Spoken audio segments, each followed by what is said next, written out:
A lot of thoughts this morning.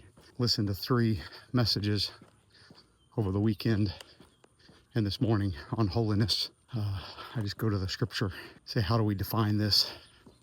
What did Jesus do? How did he make the 12? And one of those was not a good guy. But how did he set the stage for them to be holy?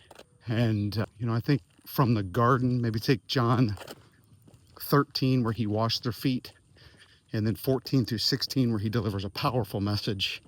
In fact, John 16, I think it's verse 16 or 17, he talks about the Comforter being sent and describes its purpose. Man, as people that believe in Pentecost, I hope we don't get too focused on the blessing and miss the work to be done by it.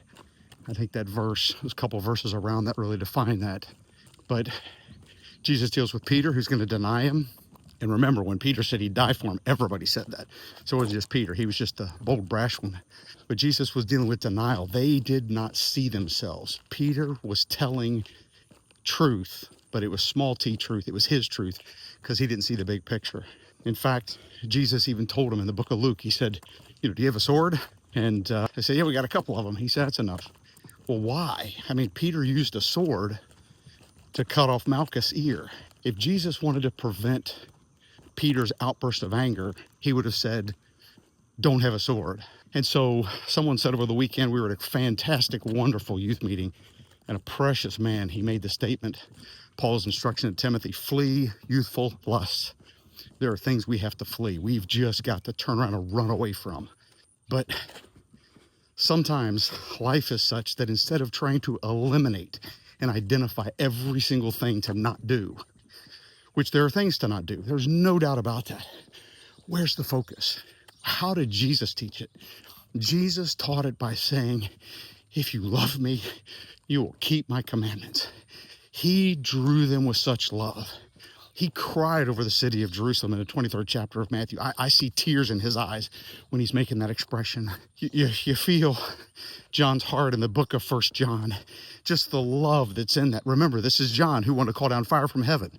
He quotes Elisha and what he did, Elijah. He quotes them and says, remember how they called down fire? Should we call down fire? And Jesus is like, you don't even know the spirit you're of. Stop. The Son of Man didn't come to destroy, but to save. So may my words be words of saving. Yes, there's a hardness to the way. Straight is the gate, narrow is the way, absolutely. But goodness, it starts in the heart, the transformation in the heart of the individual. And how do we do that? By pressing the list of thou shalt and thou shalt not?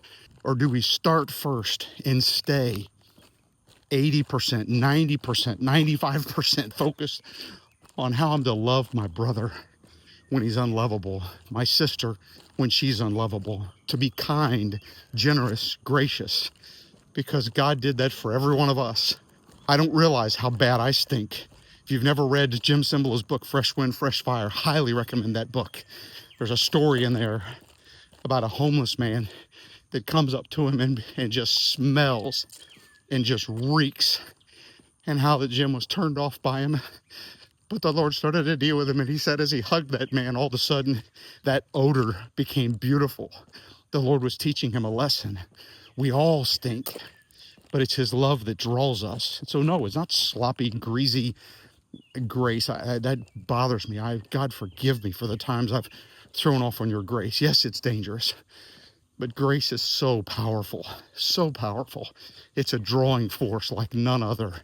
And may the love of God, the grace of God, the goodness of God, may it compel me to him. And then that's what will change my life. So just a gazillion thoughts. Got into a bit of a ramble.